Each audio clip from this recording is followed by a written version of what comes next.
Fact finding કમિટીની જે આ ગુજારો અકસ્માત થયો 16/4ના રોજ, એટલે માનનીય કમિશનર સાહેબે 12 સદસ્યોની એક કમિટીની રચના કરેલ છે અને એ કમિટીમાં ખાસ કરીને સુરત SVNITના જે એક્સપર્ટ છે એ પણ છે, IR ક્લાસ જે છે બરોડા એમના એક્સપર્ટ પણ છે, અહીંયા ગુજરાત એન્જિનિયરિંગ કોલેજના એક્સપર્ટ પણ એમાં છે અને એસીપી મેડમ પણ છે આપણા અહીંના,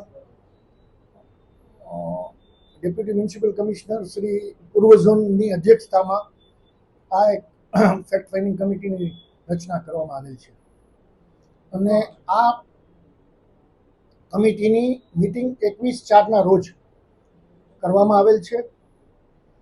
બધાને વિસ્તૃતમાં જે અકસ્માત બન્યો છે એની વિગતો આપવામાં આવેલ છે. ઇવન મને આપને જણાવતા આનંદ થશે કે ભાઈ ગયા શનિ રવિમાં પણ આપણા સુરતથી જે પૂર્ણાનંદ ભાલે સાહેબ છે આ કમિટીમાં સિનિયર મોસ્ટ વ્યક્તિ છે, એક્સપર્ટ છે, એ પણ શનિ રવિ અહીંયા રાજકોટમાં જ હતા.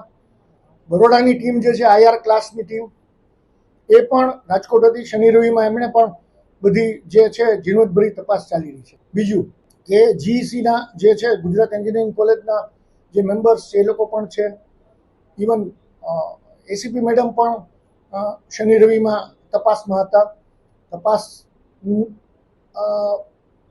પૂર્ણતાના આરે અથવા તો ઘણી ખરી એમાં કામગીરી કરવામાં આવેલ છે. એનો રિપોર્ટ પણ એક્સપર્ટ લોકો બનાવી રહ્યા છે.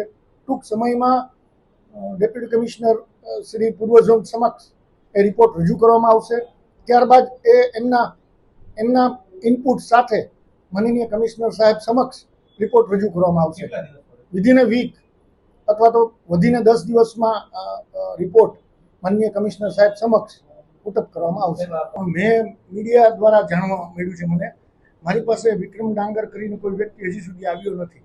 કોઈ વિક્રમ ડાંગર વ્યક્તિ કોઈ જો આપણે એજન્સીએ એમને કોઈ કામ સોંપેલું હોય તો અમારા ધ્યાને આવેલ નથી. વિશ્વમ એજન્સી જે છે એ PMI electro mobility solutions private limited જે કંપની છે દિલ્હીની, એની સ્પેશિયલ પર્પસ વ્હીકલ છે, એની SPV છે વિશ્વમ.